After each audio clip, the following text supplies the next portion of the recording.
We met over a broken record player that my roommate had busted for one of our performances.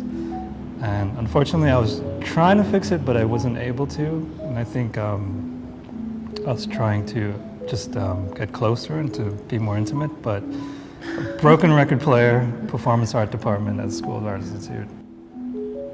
The longer we live here in Chicago, the more our work grows into an architectural realm, but we feel the city actually kind of slowly becomes part of the DNA of the work we do.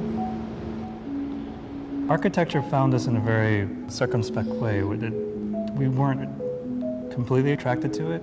We started this Frank Lloyd Wright project, and we had no idea about Frank Lloyd Wright or architecture. That sort of informed us for our artwork as well, the philosophy of Frank Lloyd Wright about organic architecture and philosophy of nature and man and the built environment. With the piece behind us, it's 526 different colors, and it's a digitized spectrum. So we actually took a digital file of a color spectrum, added a mosaic tile effect onto it, and had our template. With that template, we then translated it into actual physical color and painted intuitively, like actually mix the colors most intuitively, not mathematically, but following the scheme of the spectrum that we laid out, and use it as a canvas for video projection. And what we are interested in is the relationship between the actual physical color and the illuminate, what the light, how the impact of light changes our perception of the physical color. The exhibition is laid out like a journey. Here we really want you to experience the perception of color and also how analog meets digital. And the middle space is accompanied by a sound piece by Owen Clayton Condon.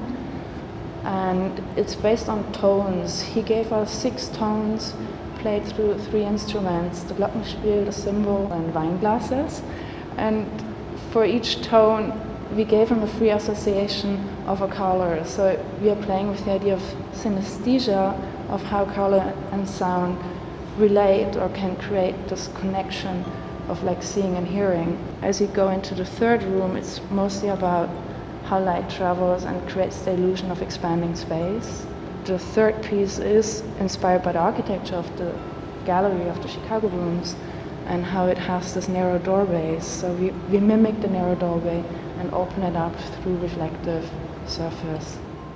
Actually, the origin of the show started with experimenting with LED lighting and the color-changing LED lighting.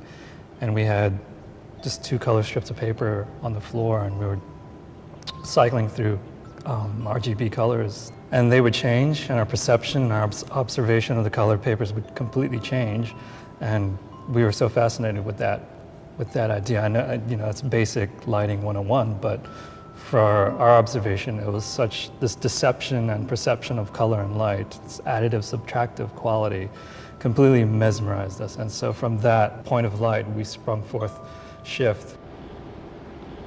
Since our work is ephemeral in nature, light can be switched on and off. So it allows us to kind of like go into urban or public spaces and transform them momentarily and invite the public into a new experience with a very familiar site, or kind of create a new context, a new dialogue, a contemporary discourse. Technology is a great tool to help sculpt the final artwork in a way. And we've been interested in material for the longest. We've created sculptural elements and installations based out of ice, feathers, and it's always observing nature and observing how the organic quality of nature can interplay with technology. So I think that confluence of nature and technology is very interesting for us. What can you open up through light? What can light reveal and discover or like make visible? And it's always about the connection between the physical and the digital that kind of keeps us interested.